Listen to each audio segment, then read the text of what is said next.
Why is learning to draw so hard? I actually don't think it's the reasons usually given in vlogs and videos. Usually there's a list of things such as having to learn to observe carefully, understanding perspective, learning to control lines and varying lines, understanding tonal values, pacing our drawing in a way that builds on what we've done before, and so on. And hey, these can be challenges, and I group all of these together in my fourth point, which I call technical challenges in learning to draw. But in my understanding, there are three areas which are far more important, which are often neglected altogether. So let me share them with you now and see if one or more of these areas is possibly the reason you're finding learning to draw so difficult. My first reason, in fact, the main reason, is that we don't understand the creative process, which is at the heart, at the core of learning to draw. Now, we know that obviously drawing is creative, but somehow we think of it as more copying something using a pen and lines on paper, instead of firstly being a process of creative thinking that has to take place in my mind. Let me illustrate this way. If I want to draw a cube, then really I have a series of straight lines where the edges of my cube meet that I need to draw on my paper. And so this is an example where the drawing process is pretty much doing a line by line copy of something that I see in front of me. But most things we draw are not as simple as a cube. What if I want to draw this long grass behind me with shadows snaking across it and patches of sunlight in other areas? How do I draw this using my principle of I copy the straight lines that I see in my subject with straight lines on the paper? Because most objects are massively more complex than a cube. Think of the hair on the head of a portrait. Think of the bricks in a wall of a building. But let's think of a tree. All those branches, all those twigs, all those leaves, hundreds of thousands. How do I use what I've learned in drawing a cube, drawing the leaves of a tree? See, I think of drawing as a creative process of translation. I'm looking at a subject and I'm having to translate it, transform it, represent it in some way using lines, possibly tone, maybe even colour, on a sheet of paper.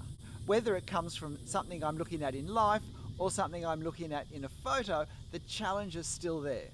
I can't copy the lines of what I see in the way I can with a simple cube. Even if I had the patience, I couldn't do it. So how do I then represent what I'm seeing? Now this is the creative process, this translation of, if you like, one language into another. This is at the heart of what we draw and how we draw it. This is why one artist's drawing style looks different to another artist's drawing style, because all of our minds are different, all of our thinking is different. And when I focus on copying what I see rather than representing, translating what I see, then I don't learn the skills with the simpler subjects that I absolutely desperately need when I go to draw a tree or other complex subjects. Because when I draw something from life or from a photo, I'm not copying the subject, I'm creating a new object. I'm creating a line representation of that subject. Now, you might be quite happily doing this and not have realized, not have actually thought through that's what's happening. And that's great. But as long as we think that somehow my challenge as an artist drawing something from a reference is to copy what I see accurately, I will always struggle, but more so with some subjects and some scales than others. And this is at the heart of why you've probably heard me say that copying the drawings of other artists will not teach me to draw. It will only teach me to copy, because I am copying the lines that the creative process of the artist who drew it developed and went through and chose. I have an ant biting my foot. But simply copying their choices will not help me learn the process of working out what lines will I use to represent what I'm seeing in my reference. And of course, this creative process can be taught in different ways. But if we understand that we're not copying a photo or copying what's in front of us, that we're actually translating one language into another, then it points us into the most helpful direction. as to starting to think about the sort of issues that will help us do it to create the best result or the result that we're after. And I like to think of this process of drawing as not so much drawing what I see, which might work for a cube, but drawing the effect of what I see. So I could never draw all this grass here. I could never draw these patches of light on the grass. What I need to do is learn to draw this in a way that I create the effect of the grass, of the sunlight. And knowing how to create the effect we want with lines is the hardest part of our drawing process. People think it's the technical skill required to put the line where we want to put it. No, the truly hard part is the creative process of deciding where does the line need to be put and what should it look like, which I need to know before I can put it in the best place to create the effect I want. And in my experience in most drawing videos, this is not mentioned at all. And I think it's why we can watch videos and think they make a lot of sense and I understand it, and then when I'm holding my pen over the paper, I still don't know how to start. I still don't know what to draw because I haven't in any way been helped to think in the way I need to learn to think, the creative thinking. So not understanding and or ignoring this creative process in our mind and rushing straight to technical skills. Even if I learn how to do these things, I still don't know really how I'm going to do them or where I'm going to do them. Because thinking always comes before doing. So I've laboured this a bit because it's so important. And I think for so many people, this will be the key challenge as to why they've possibly invested a lot of time in watching teaching videos and drawing and not feeling like they've improved. Because the videos have encouraged them to start, if you like, at the end point, at actually putting the marks on paper, instead of at the start, which is working out creatively what marks we're wanting to put on paper for what purpose. My second point won't apply to everyone watching this, so I'll make it really quickly. But for those it does apply to, it can make drawing so difficult that in fact we give up altogether.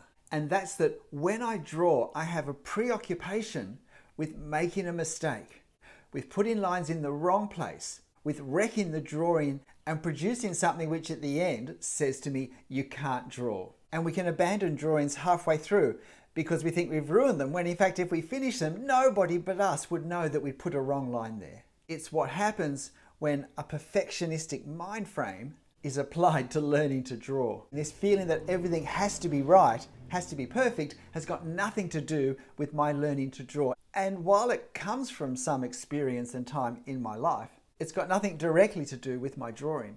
And it can be very helpful in lots of ways beyond drawing to try and work out, why do I think this way? Why is making a mistake such a terrible thing for me to think could happen? But it's certainly way beyond point 2 of this video. But I do have a couple of videos on dealing with perfectionism as an artist that do give some strategies to try and step out of or step around some of the unhelpful patterns that develop when we draw, if we are constantly preoccupied with a fear of making mistakes. So if anyone thinks this could be an issue for them, it could be worth pursuing greater understanding of it in some way so that it has less impact on our drawing. The third reason why I think it can be difficult for many of us to learn to draw is not because we don't realize there'll be things that we have to learn, but because going back one step, we've actually forgotten how we learn to learn, or possibly we never knew in the first place. We haven't realized that being able to learn something, anything, is actually a skill. And hopefully as children, we learnt this fairly intuitively, both at home, in our families, and then at school, and presumably in all of life. But as is the case with most things, this is more the case for some people than others. And quite possibly I've got to the age I'm at now and I've never really learnt to learn the process of learning. And for some reason, I think that drawing is a skill that somehow people think is going to be easier to learn, easier to pick up than other skills. That somehow the learning process is not so important. That it's really more about having artistic talent that you're born with or you're not. And if you are, then it will come fairly naturally. And if you're not, well, at some point you'll learn that and give up. But I think we see the principle of learning to learn better if we think of learning a skill such as playing the piano or any musical instrument. We start piano lessons with very basic pieces. We work at very simple skills, and as we learn to use those skills well, we introduce harder skills and greater complexity. And the ways we apply all of these skills now becomes more challenging. The pieces become more involved. But nobody would ever sit down to learn the piano and grab a piece of complex music and think that in any way they're going to be able to do any sort of job in playing it. And yet I see people learning to draw who've obviously grabbed subjects that are challenging for any artist to draw, and somehow think that they will be able to learn to draw by drawing complex subjects such as these. Because we can't learn to draw at the place where artists who've perhaps been drawing for years or even decades are at in terms of subjects. The learning process will work best for us if we start at a simpler level with simpler subjects that require less things to be juggled in our head all at once, that require less of these creative decisions and processes and less technical skills to do well. Because as we start to do things well over and over again, then we have a base to move on to more challenging subjects that require greater skills, that have greater levels of complexity. And the sad thing is if we haven't understood the process of the learning process and that this is something that we need to consider, it's easy to try and draw something that really excites us, that we want to draw, but which is way beyond us, and where we find our results discouraging and think, I clearly don't have any artistic talent, because if I did I could draw this, so I might as well give up. When in fact the real answer was, I need to start at a simpler place, have less complexity, less things I need to learn, and start to move through an appropriate learning process for the experience I have and the place I want to get to. My final point of why is learning to draw so hard is because there are a lot of technical elements to learn. Nobody would say, why is learning the piano so hard? Because it's obvious there's a lot of complexity there. I think perhaps the reason though that drawing feels like a different subject for many people is that many of us all our lives have picked up a pencil or a pen and just done a little drawing here, a little drawing there, or little cartoon faces. And so we feel like we have developed a little bit of something and that it wasn't that hard to do. Whereas most people, before they start to learn the piano, have never really been able to play anything. And so there's a greater awareness of, if I'm going to do this at all, there are skills I need to learn. But with the drawing, it's firstly been much more accessible to me. I haven't needed to have a piano, and I might even have impressed myself or people around me with what I've been able to do. But that's very different to taking up drawing as a skill. When I look at a good drawing and I ask, what is it about this drawing that makes it so good? There's a great complexity of various technical factors woven together in a unique way by this artist that work together to create the effect that has impressed me. It's not just the subject, but it's all the various subjects in this scene and the relationship in which they've been placed to one another, but not just the various forms. There's also the lines and the types of lines that have been used for the different elements and the different tonal values that have been chosen and applied and how they've been situated in relation to one another. And while we're looking at a two-dimensional sheet of paper, the ability to create depth of plane, to create a three-dimensional effect, is often an important part of the overall impact of a drawing to us. Our line work, regardless of what medium we're using to draw it with, is really important. And there are many distinct skills that go towards effective line work. Not least having a range of lines that we can draw so that we can choose between the various possibilities for the greatest effect for any particular subject in any particular place in our drawing. It's not just about drawing a straight line, but it's also about having a choice of line, of varying our lines even within the one line. These are all skills we need to work at developing. And of course there's accuracy in what we draw. Whether it's a building or a face or a horse, we need to capture the essence of the form, of the shape, of the proportions in our representation, however we've used the lines. We need to understand perspective. Perspective is not just something that architects use and therefore is necessary if you draw buildings. Perspective is simply the fact that things change how they look according to where we stand when we look at them from a particular viewing point of the eyes or the camera. And if we just draw what we see, in some ways we don't need to understand it. But if we understand the various patterns of form that objects take as we change position, then it's easier to observe more carefully, more accurately, and therefore it's going to be easier to create line work to capture those objects accurately. And of course there are different ways to apply tone or colour, each of which requires the development of skills to do well, to do convincingly, to do them well so that there's no problem with how they've been handled that draws attention awkwardly to itself. And there's lots of particularly difficult textures in subjects that we might want to draw, such as I said earlier, this grass I have behind me, that we have to work ways out to represent the effect.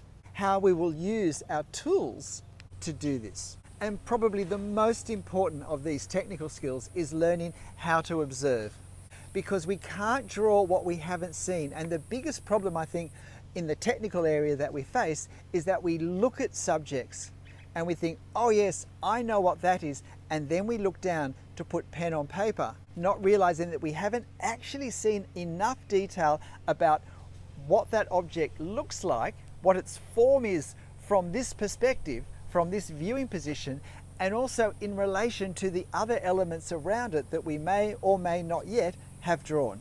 But because we think we've seen it and we think we know what it is, and often this is also based on memories we have of having viewed this object in different ways at different times, what we do is we draw what we think we've seen, not what we've actually seen. And I believe this is by far the biggest cause of things not looking right. It's not that we've lacked the skill to put the line in the right place. It's just that we actually haven't worked out the right place to put the line before we had the pen on the paper and we were moving our arm. Learning to observe the details that we need to have in our mind before we can start to make the right choices with our pen on the paper is probably the most critical technical skill of all for those of us who draw from life or from reference photos. G'day, I'm Stephen Travers. If you've watched this video because you're finding drawing hard, that's great. That means you're on the right track. If you are finding it easy, it would probably mean you've lacked the ability to see all that's ahead of you. And yet, let me encourage you by saying it's not magic. Some of us aren't born with a head start. Some of us may have picked up some of the more helpful skills at other stages, earlier stages of our life, but learning to draw is a challenge. Learning to draw well is a greater challenge. But if something in you wants to draw well, then let me assure you, it's a worthwhile challenge to invest time and energy and thoughtfulness into. And there is tremendous satisfaction from producing a drawing that you feel pleased with for all the right reasons. But whatever you're drawing and however you're drawing it and however it turns out, make sure you have fun. I'll see you next time. Bye.